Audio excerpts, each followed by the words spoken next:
as India continues to unlock, are people now comfortable having services at home, whether it's for a haircut or to fix your air conditioner or to do some carpentry work? I check in with the co-founder at Urban Company to figure that out, and a lot more. Urban Company, incidentally, is using the startup currency ESOPs very, very wisely and in a very interesting manner. So Adhiraj now joining us here on Startup Central to talk about that. Adhiraj, always a pleasure talking to you. Hi, this is Nayantara. Let me first begin with what you're Hi. doing for the Urban Company family. You're using ESOPs to make sure they stay incentivized as a way to reward them for staying with you and all of that. Tell me a bit about that. Thank you very much, Nayantara, for inviting me. Nayantara, at Urban Company, we have always believed that ESOPs are an effective instrument to reward our employees, to help them have more skin in the game, and to make them more long-term aligned to the company's success and the future of the company. In the past, we have done ESOP liquidation events, two of them, one in 2017 and the other in 2018. But today, what we've announced is our largest ESOP liquidation event, where more than 180 employees have been allowed to liquidate their ESOPs, and a total of about 5 million US dollars, or roughly 38 crores worth of wealth, has been created for these employees. So this is a fairly unprecedented, one of its kind, sort of an event for a private company. And we also felt that this was the right time to do it, given the overall environment is a bit gloomy, and it certainly helps to have an event like this in such an environment. So, what are startups doing? What we saw, like for example, after 22nd March, Janta curfew, lockdown, obviously, like traditional businesses as well, startups had to cut salaries, they had to hand out pink slips, right? Now, you're also seeing a situation where startups are restoring the salaries, they're rehiring. So, are ESOPs also being used by startups to reward their employees, or is it being used in lieu of increments, or a mix of both? I think startups are doing, mix of both. Wherever certain startups have had to, resort to pay cuts, I think many of them have awarded ESOPs in lieu of those pay cuts. In other places where pay hikes may not have happened, ESOPs have been awarded.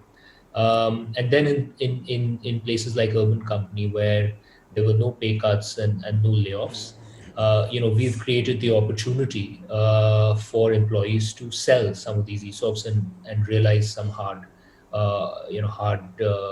fought and hard won cash. So this is sort of for us a wealth creation moment for our employees. It makes the instrument of ESOPs very real. Historically in India, ESOPs have sometimes been associated with paper money. There's always a question around: is this real?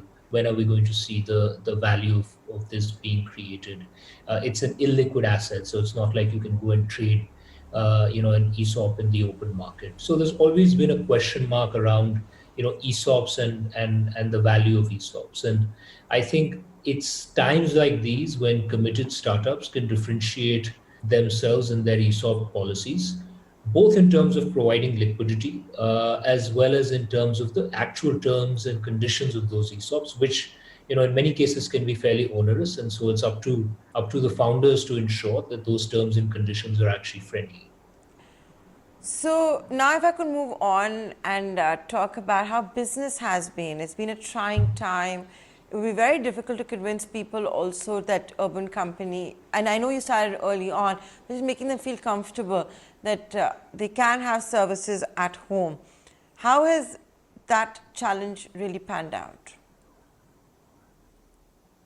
I think overall, Nayantara, things have actually bounced back faster than I would have imagined. So if I was to talk about the overall business, in the month of August, we are now trending at about 90% of where we were just before COVID, or the pre-COVID peak in February. And if you had asked me in April or May when we had chatted, how soon would we bounce back to about 90 to 100%, at that point of time, I would have told you that, if it happens by the end of the year, I'll take it. So certainly August, it's been a faster bounce back and a faster recovery than we would have imagined. I think there are two or three reasons for that. One is, we've invested very, very heavily into safety and training. Ensured that all our professionals are trained, they're wearing PPE kits, etc. And no stone is unturned as far as safety protocols are concerned. I think the second is there's an overall shift uh, towards online product consumption and online service consumption. All online categories and online players are seeing tailwinds as a result of COVID. And third is that there's an overall shift towards getting things done at home versus stepping out of your home because you're just spending so much more time at home. So whether it's a haircut or it's a beauty appointment, or it's even small repairs, etc., that your home needs because you're spending more time at it. So therefore, breakages are a lot more, wear and tear is a lot more. All of those things require you to get a professional home, and you're better off getting somebody home for that haircut or for that beauty appointment than stepping out. So I think we're riding sort of all those three waves at this point of time together, and that's probably the reason why we've been able to bounce back to 90%. It's a combination of our safety investments, the online wave that the country is seeing, as well as the at-home wave that the country is seeing. So, Abhiraj, you're saying it's a good bounce back towards the pre-COVID levels. Are you fully back? If not, what kind of a gap are we talking about? And something else I want to ask you. You have fantastic insights. So as India unlocks and gets used to having services at home again, is it the same as it was earlier, or are you seeing perhaps a stronger bounce back in the smaller towns versus the metros, or the other way around? Can you give us some insights? Sure, Nayantara, that's a good question.